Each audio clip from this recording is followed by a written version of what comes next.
Hello बच्चों, कैसे हैं आप। आशा करता हूँ आप सब लोग घर पर सुरक्षित होंगे और जो इस समय वैश्विक महामारी है उससे अपने आप को और अपने परिवार को सुरक्षित रख रखा होगा और उसके संबंधित जो गाइडलाइन समय समय पर राज्य व स्टेट व सेंट्रल गवर्नमेंट द्वारा जारी होती है एडवाइजरी, उसका आप पालन कर रहे होंगे। तो बच्चों, आज आपके लिए लेकर आए हैं आम शिक्षा परिषद यानी कि यूपी बोर्ड के अंतर्गत 12th क्लास कक्षा 12 का पाठ पवन दूती का और लेखक है इसके अयोध्या सिंह उपाध्याय हरिओद से संबंधित पाठन कार्य। कुछ पाठन कार्य मैं पिछली वीडियो में करा चुका हूं और कुछ पाठन कार्य जो शेष है उसको मैं अब कराऊंगा। तो सबसे पहले आप जो हैं फटाफट वीडियो को सब्सक्राइब कर दें, लाइक कर दें और शेयर करें। तो शुरू करते हैं जो इसमें पाठन कार्य रह गया था।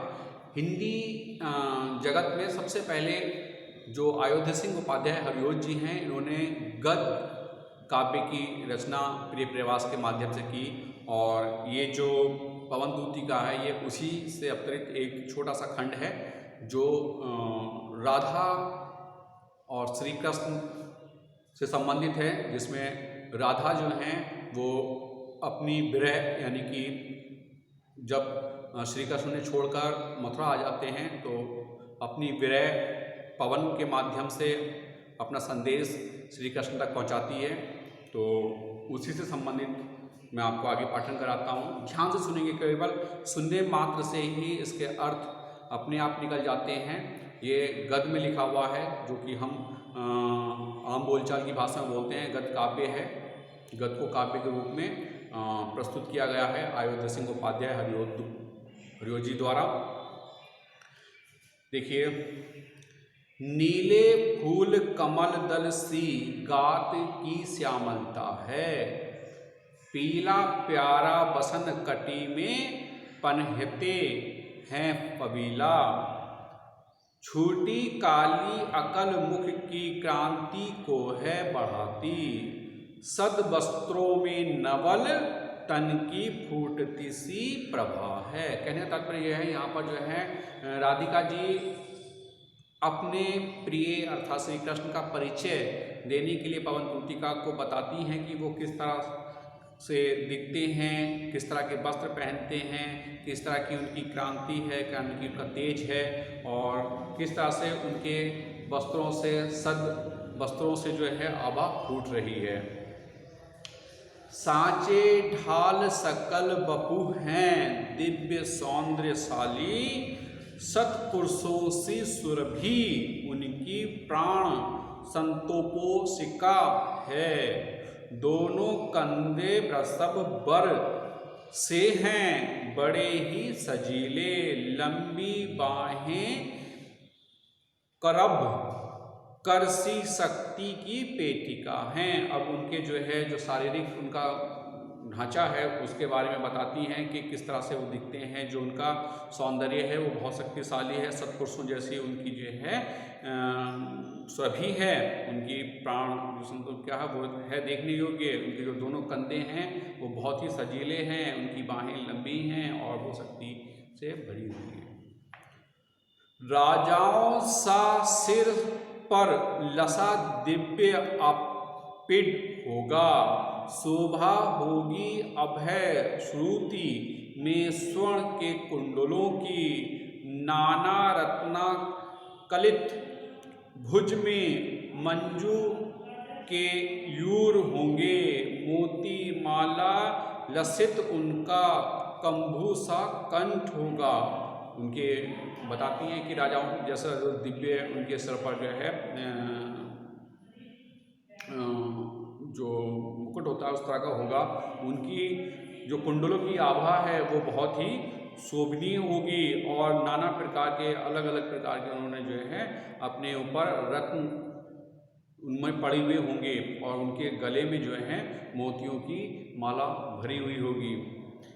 ता में है ना यह गुण जो तू व्यथाएं सुनाएं, परंतु इन बातों में कोई गुण नहीं है जो मैं तेरी व्यथा सुनाऊं। व्यापारों को प्रखमतियों युतियों न चलना, बैठे जो हो निज सदन में मेघ सी क्रांति वाले तो चित्र को इस भवन के ध्यान से देख जाना। कहने का तात्पर्य यह है कि तू जो है किसी भी प्रकार के व्यापार में मत पड़ना। अगर मेघों वाले अर्थात श्री कृष्ण जी जो हैं मेघों वाली क्रांति लिए हुए श्री कृष्ण जी अगर कहीं बैठे हुए अपने सदन में बैठे हों तो उस भवन के जो चित्र हैं तो उनको बड़े ध्यान से देखना।